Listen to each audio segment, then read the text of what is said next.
Hello, welcome to വാമിസ് mom YouTube channel. എല്ലാവർക്കും എൻ്റെ പുതിയൊരു വീഡിയോയിലേക്ക് സ്വാഗതം. ഇന്ന് ബിഗ് ബോസിലെ മിറാഷ് എന്ന് പറഞ്ഞ സിനിമേൻ്റെ പ്രൊമോഷന് വേണ്ടിയിട്ട് എല്ലാവരും വന്നിട്ടുണ്ടായിരുന്നു. ഇവർ വരുന്ന കാര്യം ബിഗ് ബോസിൻ്റെ ഉള്ളിലുള്ള ആരോടും ബിഗ് ബോസ് പറഞ്ഞിട്ടില്ല.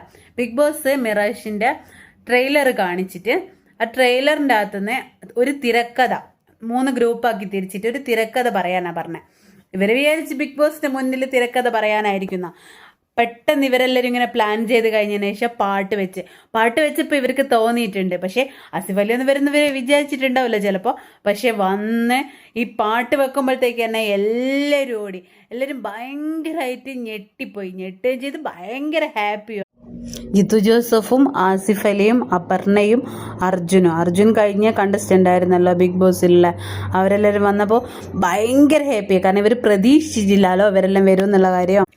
അതിനുശേഷം ഇവരെ വീടെല്ലാം കാണിച്ചു കൊടുത്തു. ആസിഫ് അലിയാണോ അല്ലെങ്കിൽ ജിത്തു ജോസഫോ വന്നപാട് അനീഷിനോട് പറഞ്ഞിട്ടുണ്ട്, നീ കണ്ണടച്ച് കിടക്കുന്നത് ഞാൻ കണ്ടു. അത് പറഞ്ഞപ്പോൾ തന്നെ അനീഷ് ഭയങ്കര ഹാപ്പി ആയിട്ടുണ്ട്. കാരണം വെച്ചാൽ അവനെ പുറത്ത് സ്വീകരിക്കുന്നുണ്ട് എന്നുള്ളൊരു കാര്യം അവർ മനസ്സിലായിട്ടുണ്ട്. ആസിഫ് അലി പറഞ്ഞിട്ടുണ്ടായിരുന്നു, എനിക്ക് നിങ്ങളോട് കുറേ കാര്യം പറയാനുണ്ട്, പക്ഷേ ഒന്നും പറയാൻ പാടില്ല, അത് ബിഗ് ബോസ് പറഞ്ഞിട്ടുണ്ട്. അതുകൊണ്ട് എല്ലാവരും എന്നോട് ക്ഷമിക്കണം. കാരണം എന്തെല്ലോ എനിക്ക് ഭയങ്കര ഇഷ്ടമാണ്.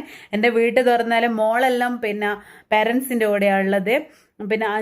അവളെ പേരൻസിൻ്റെ കൂടെയാണ്. അപ്പം ഞാനും വൈഫും മാത്രം വീട്ടിലുള്ള സമയത്ത് ഒരു ശാന്തമായിട്ട് നിൽക്കുന്ന സമയത്ത് എന്നാ ചെയ്യുക, മ്യൂസിക് കേൾക്കണമെന്ന് പറഞ്ഞ സമയത്ത് ഇപ്പോൾ ആകെ ഒറ്റൊരു വാക്കുകൾ ബിഗ് ബോസ് എന്ന്. അങ്ങനെ അവരെല്ലാവരും കൂടെ കഥ പറയാൻ തുടങ്ങി. 3 ഗ്രൂപ്പായിട്ടുള്ളത്. അതിൽ എല്ലാവരും കഥ പറയാൻ തുടങ്ങി. ഫസ്റ്റ് അനീഷിൻ്റെ ടീമാണ് കഥ പറഞ്ഞത്. അനീഷിൻ്റെ ടീം കഥ പറഞ്ഞപ്പോൾ എല്ലാവരും അവിടുന്ന് അനീഷ് ഇങ്ങനെ വാചാലനായിട്ട് ഇങ്ങനെ പറഞ്ഞുകൊണ്ടിരിക്കൂലേ. അപ്പോൾ ടീമിലുള്ള പുറത്തുള്ള ആൾക്കാരെല്ലാം അവനിങ്ങനെ ഒരുമാതിരി ആക്കുന്നത് പോലെ ഉണ്ടായിരുന്നു. അവൻ പറഞ്ഞാൽ നിർത്തൂല എന്നുള്ളൊരിതിൽ.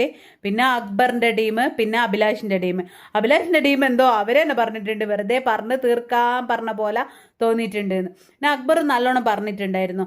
പക്ഷേ അവസാനം ജയിച്ചിട്ടുള്ളത് ഷാനവാസ്, അനീഷ്, ആര്യൻ, ജിസേല്, പിന്നെ ജിഷിൻ, ഇവർക്കൊക്കെയാണ് സമ്മാനം കിട്ടിയത്. ഇവരുടെ ടീമാണ് ജയിച്ചിട്ടുള്ളത്.